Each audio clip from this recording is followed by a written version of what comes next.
But people are suffering. Flood has chased us away from our different houses.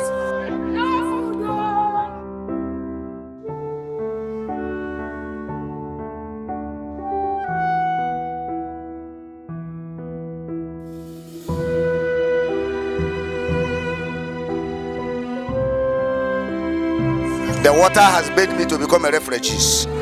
Flood has flooded among the whole 17 community Biadenege clan. Everywhere it has been flooded.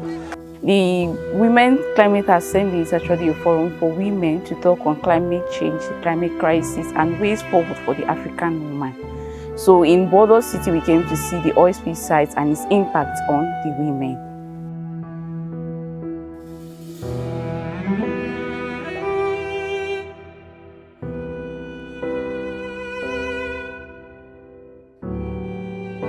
We tell the whole world to come and rescue us. We don't have food, we don't have water, we don't have hospital, no light, nothing to show.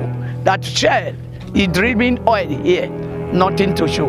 Hungry is killing people. Some people who dead, they are in the mortuary 7 years now. I can take you to that place you see with your eye. I don't talk parable, I talk what you see today. Physical, spiritual, you will see it. To tell you that, tell the whole world, you people should help and tell the whole world to come and rescue Bordeaux community out of this poverty and hard condition.